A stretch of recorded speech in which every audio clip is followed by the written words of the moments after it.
გამოცემა ატლანტიკის მთავარმა რედაქტორმა გამოაქვეყნა სტატია სახელწოდებით ტრამპის ადმინისტრაციამ შემთხვევით მომწერა ომის გეგმები და შემდგომ გაავრცელა ინფორმაცია იმის თაობაზე, რომ რამდენიმე დღის განმავლობაში იმყოფებოდა დახურულ ჩატში, სერვის სიგნალზე, სადაც ამ დახურულ ჩატში იმყოფებოდნენ უმაღლესი თანამდებობის პირები ამერიკის შეერთებული შტატების და კონკრეტულად განიხილავდნენ იემენში ჰუსიტებზე თავდასხმას.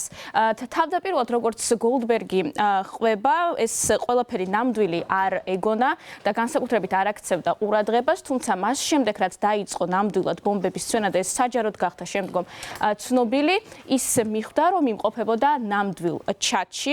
ამერიკის შეერთებული შტატების ეროვნული უსაფრთხოების ლიდერებმა დამამატეს ჯგუფურ ჩატში, სადაც იემენში მომავალ სამხედრო დარტყმებს განიხილავდნენ. არ მეგონა, რომ ეს ჩატი ნამდვილი იყო, მაგრამ შემდეგ დაიწყო ბომბების ცვენა. წერს გოლდბერგი სტატიაში, რომელიც გამოაქვეყნა.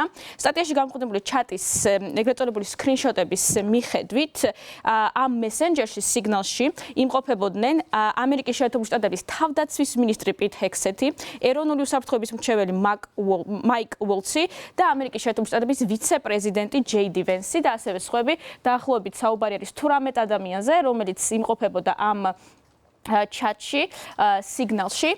როგორც აღნიშნავს ატლანტიკის რედაქტორი, განიხილებოდა სხვადასხვა დეტალები, მათ შორის მაგალითად პენტაგონის ხელმძღვანელმა ზუსტი სამიზნეები ჩამოთვალა, სადაპირებდა დარტყმას ამერიკის შეერთებული შტატები და იარაღი თუ რა იარაღის გამოყენებასაც აპირებდა. სხვადასხვა დეტალებს განიხილავდნენ წარმომადგენლები, ამერიკის უმაღლესი პირები, თანამდებობის პირები, მაგალითად ერთ-ერთი ამერიკის შეერთებული შტატების ვიცე-პრეზიდენტი ჯეიდი ვენსი ამბობს, რომ მას სძულს ევროპის დახმარება, კიდევ ერთხელ ასეთი ტექსტი გამოაქვეყნა მან და ახსნა იმით, რომ შესაძლოა სავარაუდოდ უნდა გადაიდოს ეს დარტყმა სუეცის არხის მიმართულებით, სადაც მოხდა კიდევაც ჰუსიტების თავდასხმა. ეს მიმოწერა შეეხება მარტის შუა რიცხვებში მომხდარ სამხედრო ოპერაციას. მაშინ ამერიკის შეერთებული შტატები აცხადებდნენ, რომ ისინი აპირებენ პასუხი გასცენ ჰუსიტებს, რომლებმაც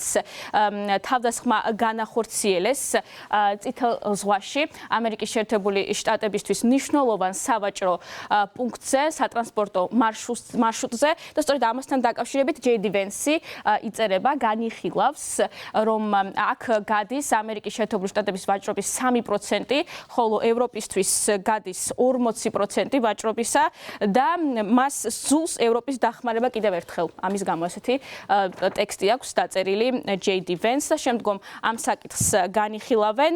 რაც შეეხება არის თუ არა სიმართლე, თავდაპირველად როგორც სხვადასხვა მედია ავრცელებს ინფორმაციას, მათ შორის CNN-ი თეთრ სახლში იყვნენ ნამდვილ შოკში, თუმცა მოგვიანებით განაცხადეს, რომ ეს მიმოწერა არის ავთენტური, ნამდვილი და ამჟამად მიმდინარეობს გამოძიება, თუ როგორ მოხდა შემთხვევით დამატება ჩატში ატლანტიკის რედაქტორის და ასევე განიხილება ისიც დაირღვა თუ არა ჯაშუშობის კანონის რამდენიმე პუნქტი.